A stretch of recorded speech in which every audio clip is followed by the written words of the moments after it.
Hello friends, आप लोग का स्वागत है हमारे और एक नई वीडियो में। तो आज मैं आपको बताने वाला हूँ कि जो है जैसा कि आपको पता है कि मैंने मशीन लर्निंग के रिगार्डिंग बहुत सारा टॉपिक ऑलरेडी कवर कर चुका हूँ और जो है अब इसमें मशीन लर्निंग में और कुछ ज़्यादा कुछ नहीं है। अब बस केवल जो है ज़्यादा से ज़्यादा पार्ट 6-7 तक जाएगा, उससे ज़्यादा नहीं नहीं जाएगा।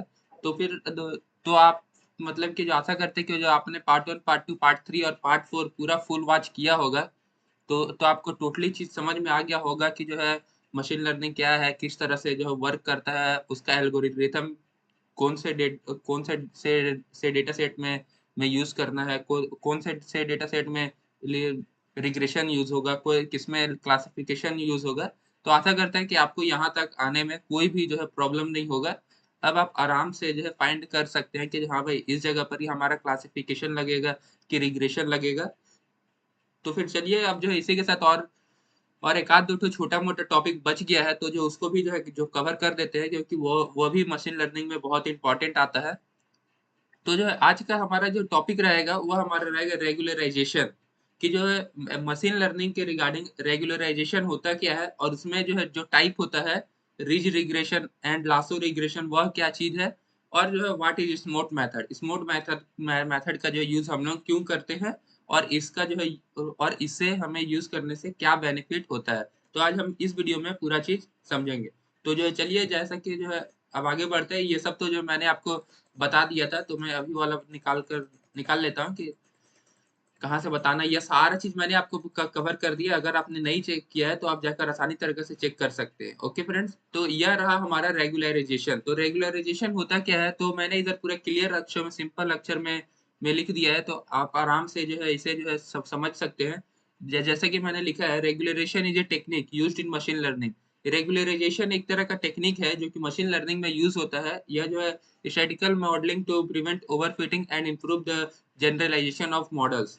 तो जो है यह जो है मतलब ओवरफिटिंग को जो है चेक करता है और फिर जाकर जो है उसमें ओवरफिटिंग है कि नहीं है, तो जो उसको जो है इम्प्रूव कर देता है आसानी तरीके से। It involves adding a penalty term to the objective function which discourage the coefficient from reaching extreme value। तो जो है इसको जो है यूज करने पे जो है थोड़ा-सा जो है पेनल्टी, मतलब कि कोई और डेटा भी जो है इधर-उधर होता है, तो फिर उसका जो है तो उस डेटा को जो है वैल्यू को जो है मतलब मैनेज करने के लिए भी जो हम लोग इसका यूज़ करते हैं, आप इस टाइप में बोल सकते हैं। तो this penalty term helps to smooth the model and reduce complexity. तो जो है जब आप रेगुलराइजेशन का जो है यूज़ करेंगे, तो जो है आपका मॉडल बहुत बहुत ही आसानी तरीका से जो वर्क करेगा और बहुत ही स्मूथ, और एक्यूरेसी भी आपका बहुत ही अच्छा आएगा। तो जो चलिए अब आगे बढ़ते हैं इसके टाइप पे।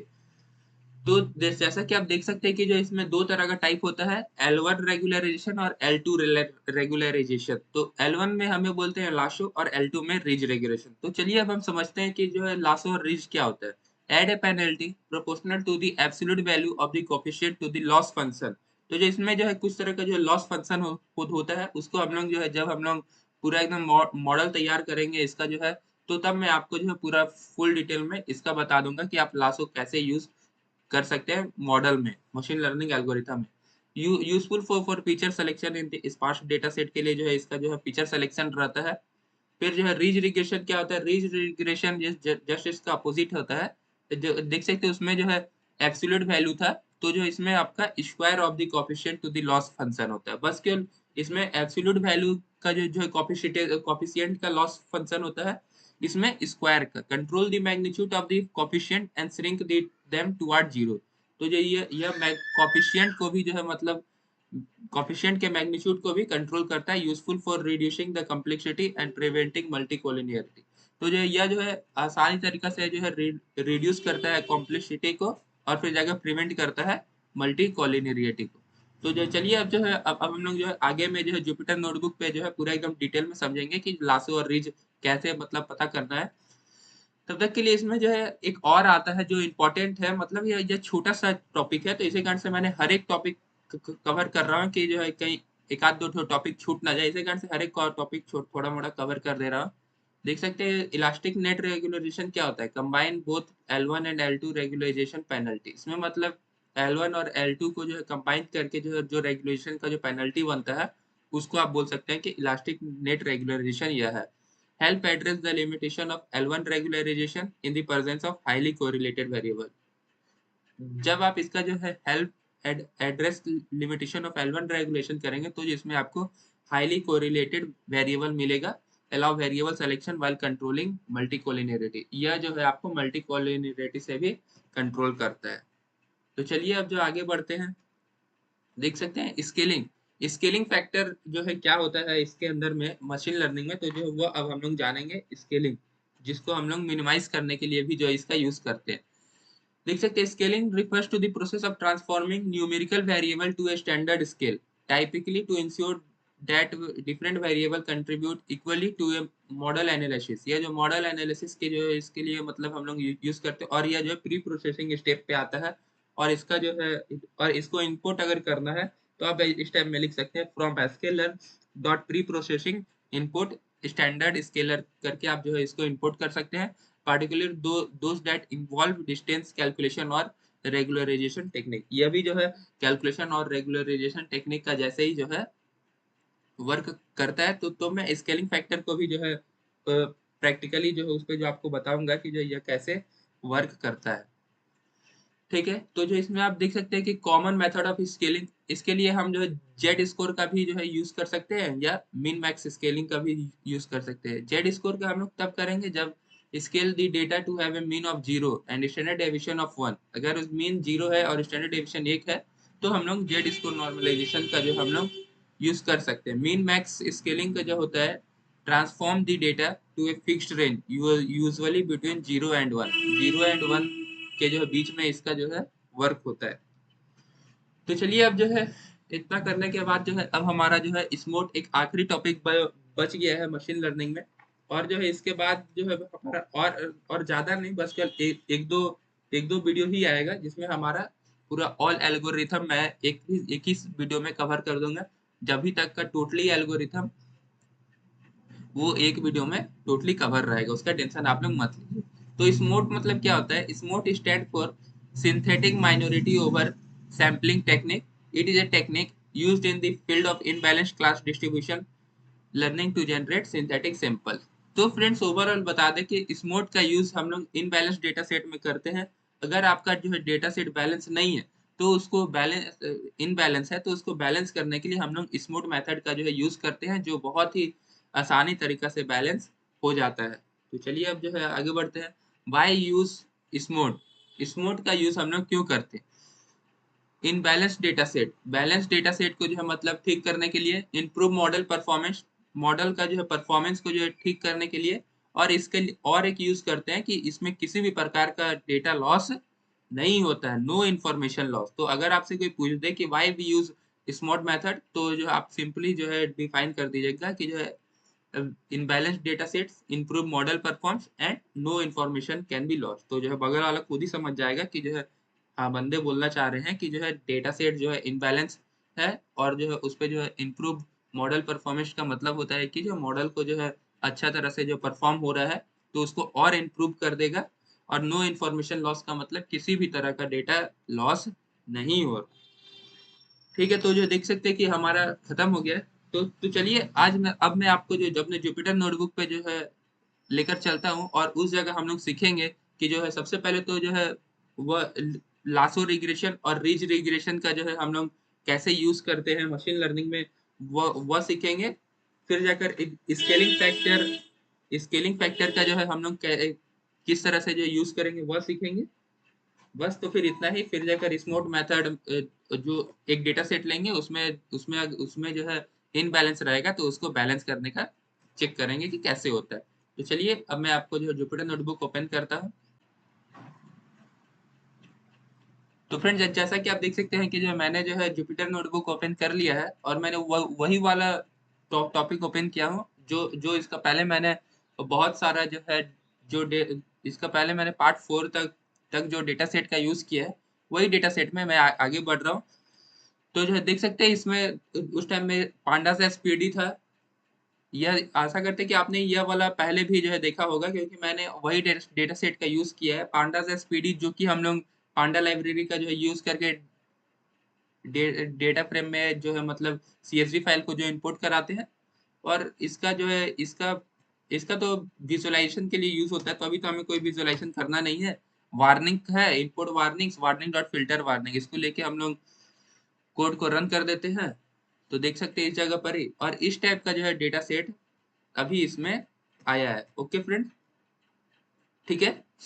तो इस डेटा सेट जो है ना, यह एक तरह का ट्रेडिंग टाइप का डेटा सेट है कि मार्केट मार्केट 29 तारीख को 19 रुपया से स्टार्ट हुआ, और उस दिन मार्केट 25 रुपया तक हाईएस्ट गया है, लो गया है 17 रुपया में, और क्लोज हुआ है 24 रुपया में क्लोज हुआ है। ठीक है। तो हमें इस डेटा सेट के आधार पर जब हम लोग मशीन लर्निंग का एल्गोरिथम बनाएंगे, तो हमें इतना के आधार पर हमें यह वाला वैल्यू प्रिडिक्ट करके बताना है कि भाई कितना, मतलब कि 24 है कि कितना है, वह बताना रहता है। तो हम इस, तो यह हमारा क्लोज कॉलम जो है, ये हमारा टारगेट वेरिएबल।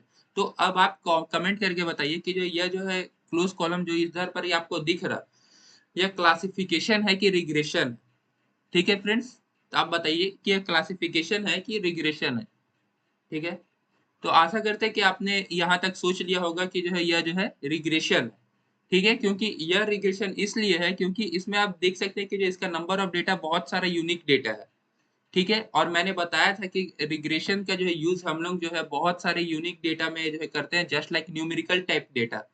और अगर आपका कैटेगरिकल टाइप है, जैसे मैं yes no, iris iris setosa, iris virginica, iris versicolor predict करना है, डेथ है लाइफ प्रिडिक्ट करना है, तो इस टाइप के डेटा सेट के लिए हम लोग जो है यूज करते हैं क्लासिफिकेशन का। लेकिन अगर आपको किसी भी तरह का जो है न्यूमेरिकल डेटा प्रिडिक्ट करना है, जिस टाइप में हो गया आपका, जैसे कि हाउस हाउस का प्राइस प्रिडिक्ट करना है, मेडिकल इंश्योरेंस कॉस्ट कितना है वह प्रिडिक्ट करना है, तो जो वह सब जो है हमारा जो है होने वाला है, यह जो है इस डेटा सेट में हम लोग रिग्रेशन का जो है यूज करेंगे। तो आपको, मैं आपको और बता दूं कि जो लासो और रिज रिग्रेशन है, यह दोनों जो है रिग्रेशन में के पार्ट में आता है। इसलिए हम लोग जो है लासो और रिग्रेशन का यूज इस टाइप के डेटा सेट में करेंगे, ना कि हमारा यस नो इरिस वाले डेटा सेट में। ओके, तो आशा करते हैं कि आपको समझ में आ गया होगा कि लासो रिग्रेशन का यूज हम लोग कहाँ करेंगे। तो इस डेटा सेट में आप देख सकते हैं ये कि यह जो डेट कॉलम हमारा फालतू है, क्योंकि डेट से तो हमें मतलब नहीं है, हमें तो बस इतना ही वैल्यू चाहिए पता करने के लिए, इतना पता चल जाएगा तो हम लोग क्लोज वैल्यू निकाल सकते हैं। ठीक है, तो इसलिए हमें जो हम जो इसको जो है डेट टाइम में कन्वर्ट करके इसको जो है डाल दे रहे हैं किसमें, इंडेक्स में।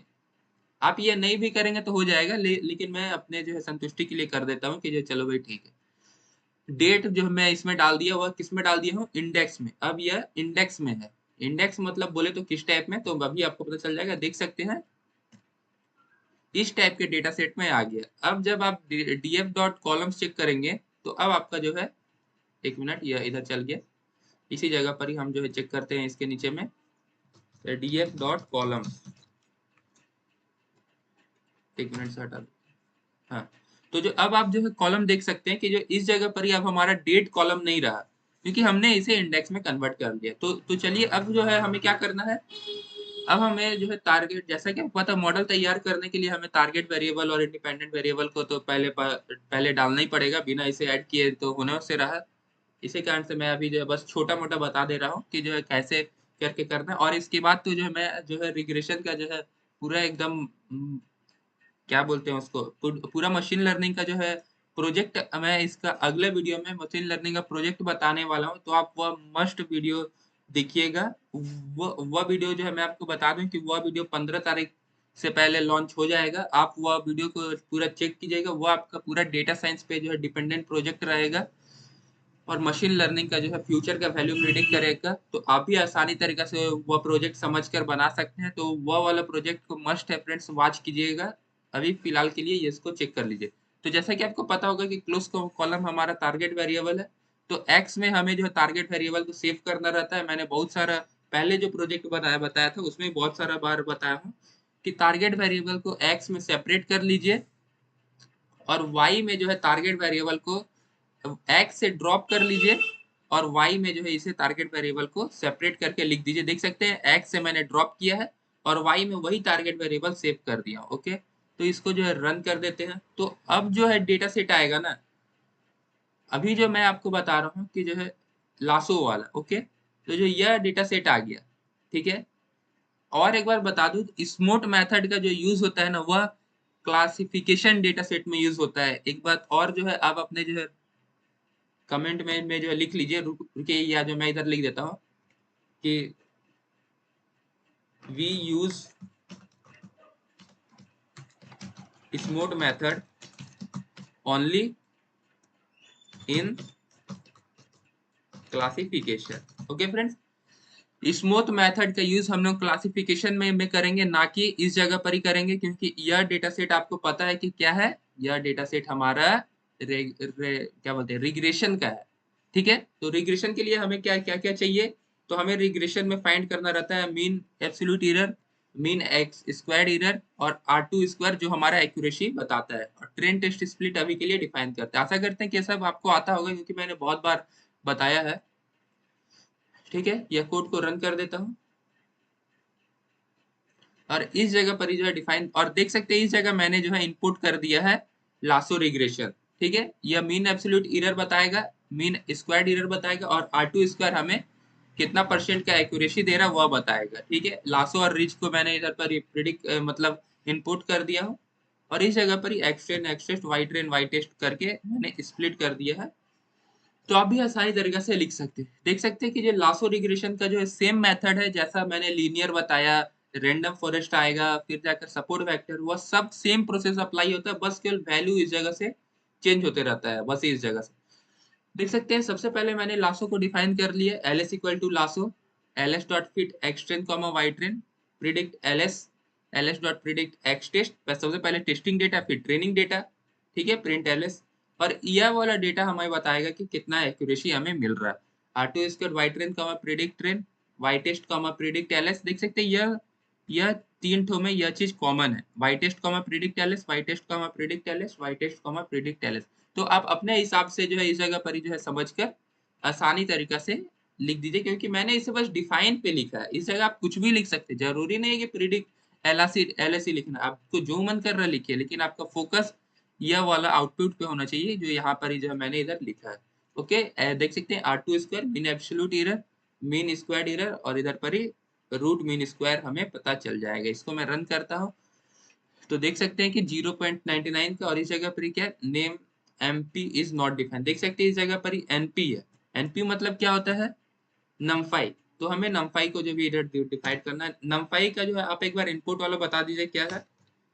आप कमेंट में जो इसका लिख दीजिए, मैं अभी बता देता हूँ कि नमफाई को इनपुट कैसे किया जाता है। इनपुट नमफाई एस एनपी, ये एनपी एस एमपी लिखने का मतलब ये एलियासिस है। ठीक है, तो इसे अब रन करते हैं, तो अब इधर पर ही चेक कीजिए, अब कोई एरर नहीं आएगा। देख सकते हैं कि कोई एरर नहीं है। देख सकते हैं कि 0.99% का जो है टेस्टिंग डेटा है, मतलब कि यह हमारा पास 0.99% का एक्यूरेसी, मतलब 99% का एक्यूरेसी आया है। और ट्रेनिंग डेटा हमारा कितना का था, 99.98, मतलब ओवरऑल सेम है, मतलब बेस्ट एक्यूरेसी आपको देखने को मिला है इस जगह से। तो आशा करते हैं कि आपको लासो रिग्रेशन समझ में आ गया होगा। तो चलिए अब आपको रिज रिग्रेशन का बताते हैं। सबसे पहले CTRL A दबाइए, कंट्रोल C से कॉपी कर लीजिए। मैं आपको कॉपी पेस्ट अब बता रहा हूँ, इस जगह पेस्ट कर लीजिए। ओके, अब इधर पर ये रिज को कॉपी कीजिए, यहाँ से इस जगह पर ही डाल दीजिए रिज रिग्रेशन, और यहाँ से बस इसका नाम चेंज कर दीजिए। ऐसे ही आपको हर एक चीज में करना है। ठीक है, तो इधर मैं RD दे देता हूँ। ओके, अब यह RD को कॉपी कीजिए, जहां जहां दिख रहा है वहां वहां आपको सिंपल से डालते रहना, इस जगह इस जगह इस जगह। तो अब दिख रहा है कि इधर पर प्रिडिक्ट एलएस है, तो प्रिडिक्ट RD कर दे रहे हैं।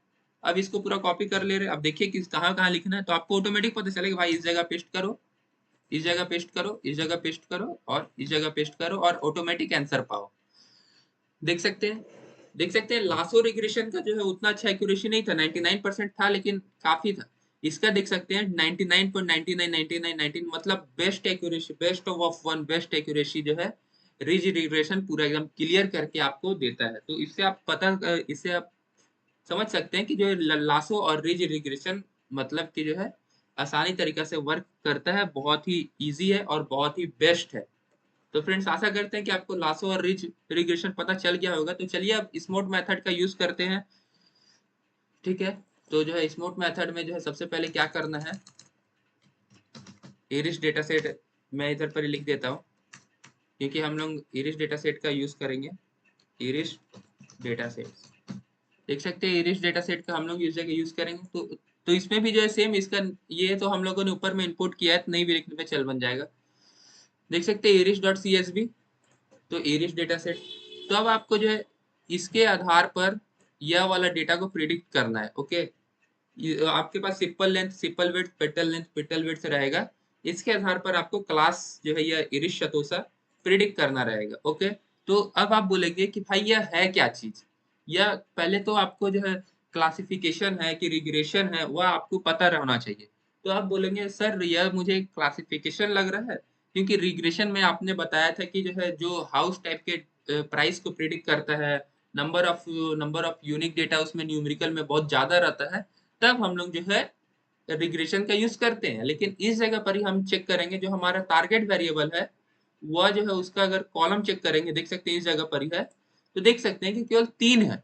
मतलब कि 3 ही डेटा है, मतलब आसानी तरीका से हम इसका बैलेंस कर सकते हैं। ओके फ्रेंड्स, और फ्रेंड्स एक बात याद रखिए, यह डेटा सेट जो मैंने अभी लिया है यह data set already balanced data set है। तो ऐसा नहीं कि जो है ये बैलेंस डेटा सेट पे ही वर्क करे, यह सब पे वर्क करेगा जिसको जिसको आपको बैलेंस करना है। और याद रखिए क्लासिफिकेशन डेटा सेट में आपको बैलेंस करना मस्ट है। अगर आप बैलेंस नहीं करेंगे तो आपका एक्यूरेसी उतना अच्छा नहीं मिलेगा।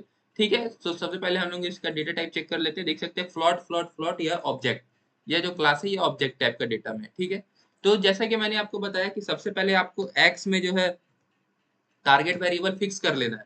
इस डेटा सेट के लिए हमारा टारगेट वेरिएबल क्लास है, क्योंकि हमें क्लास प्रिडिक्ट करना है।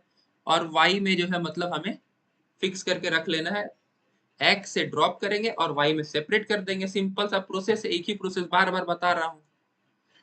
ठीक है, अब यहाँ पर क्या करना है आपको, y डॉट वैल्यू काउंट्स में चेक करना है। यह जो y जो आपने सेपरेट रखा है यह चीज आपका सेम होना चाहिए जितना भी डेटा है। ठीक है, रन करवाते हैं तो देख सकते हैं इसमें ऑलरेडी सेम है, इसी कारण से हमें कुछ फर्क नहीं पड़ रहा। ठीक है, अगर आपका सेम नहीं रहता, मान लीजिए कि एरिस तो सब 48 रहता है, एरिस वर्सिकुलर 35 रहता है, एरिस वर्जियानिका 25 रहता, तो आपको जो है आसानी तरीका से यह मेथड यूज करने से मिल जाता है। लेकिन यह डेटा सेट ऑलरेडी मतलब बैलेंस है, तो इसी कारण से आपको जो है बैलेंस हो जाएगा, यह डेटा सेट बैलेंस कर देगा। लेकिन आपको उतना फर्क नहीं आपको जो उतना पता नहीं चलेगा, आप बोलेंगे कि हाँ बैलेंस किधर हुआ, ये तो पहले ही से बैलेंस है। तो फ्रेंड्स ऐसा नहीं, आप कोई और डेटा सेट का जो है यूज कर लीजिए और उस पर आप चेक कीजिए, तो आपका जो है डेटा सेट आसानी तरीके से बैलेंस हो जाएगा। और मैं आपको जो है बताने वाला हूँ ये सब चीज, टोटली चीज बताने वाला हूँ बड़ा डेटा सेट में मशीन लर्निंग का। मैं एक प्रोजेक्ट जो है बताने वाला हूँ आपके साथ शेयर करूंगा, बहुत ही इंपॉर्टेंट प्रोजेक्ट है। वह जो है प्रोजेक्ट 15 तारीख को ही मैं जो है वीडियो अपलोड कर दूंगा। आप मस्ट जाकर वो वीडियो वॉच कर लीजिएगा, अपने में टाइमर सेट कर लीजिए कि 15 तारीख को जो है प्रो डेटा के चैनल पर जो है एक तो वीडियो अपलोड होने वाला है। ठीक है, तो S M equal to smooth, जैसा कि आपको पता है सबसे पहले तो इसे इंपोर्ट करना के लिए मैंने आपको पहले ही बस मुंह से बोला था उस टाइम। अब यहाँ देख सकते हैं from imblearn dot over sampling import SMOTE, यह लिख के आप जो है चेक कर लीजिए। फिर जाकर S M equal to smooth, अगर आपका यह डेटा सेट बैलेंस नहीं रहता तो आपको यह वाला चीज लिखने का दरकार नहीं पड़ता। आपका इसी जगह से x1 y1 लिखते हैं equal to S M dot feed free sample x Y. इसका मतलब यह है कि जो यह जो x तो ऑलरेडी सेम है, x तो उतना फर्क नहीं पड़ेगा, लेकिन y जो डेटा सेट आपका पहले था अब आपका कन्वर्ट हो जाएगा x1 और y1। इसलिए अब जब भी आप यूज करेंगे तो x1 और y1 को ही यूज करना पड़ेगा। देख सकते हैं S M dot feed resample, इसको आप कोड को रन कीजिए। देख सकते हैं कि जो इस जगह पर ही मिसिंग रिक्वायरमेंट आर्गुमेंट हुआ ही है, क्योंकि इस जगह पर ही हमारा जो डेटा सेट ऑलरेडी बैलेंस है। इसी कारण से मैंने यह लिखा है के नेवर इक्वल टू 4।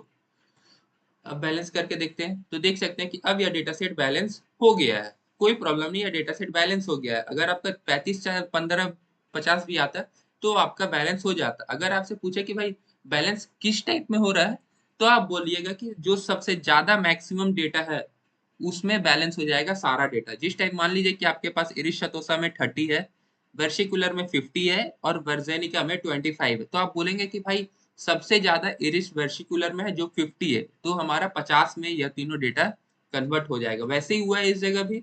देख सकते हैं y dot value count y1 अब मैंने लिखा है इस जगह, क्योंकि यह मैंने इसको रिसेंपल कर लिया। तो 50 देख सकते हैं डेटा सेट बैलेंस हो गया है। तो फ्रेंड्स आशा करते हैं कि आपको यहाँ तक जो है डेटा यहाँ तक समझ में आया होगा। अब ये आगे वाला तो जो है बेकार है, मैंने इतना ही पढ़ाया, तो अभी आशा करते हैं कि आपको यहाँ तक टोटली चीज़ ए टू जेड समझ में आया होगा। अगर वीडियो अच्छा लगा तो जो है चैनल को सब्सक्राइब करके रख लें कि जो है 15 तारीख को मेरा एक इम्पोर्टेंट वीडियो आने वाला है। आप जो है मतलब कि जो मस्ट हुआ मशीन लर्निंग का प्रोजेक्ट आप एक बार वॉच कीजिए। आपका कहीं भी कुछ भी प्रॉब्लम नहीं होगा, क्योंकि मैंने आप तब तक पार्ट 1, पार्ट 2, पार्ट 3 और पार्ट 4 एंड पार्ट 5 यह वाला पार्ट 5 लेकर रिवीजन करते रहिए फ्रेंड्स। तो जो मिलते हैं अगले और एक फ्रेश वीडियो में, तब तक के लिए फ्रेंड्स गुड बाय।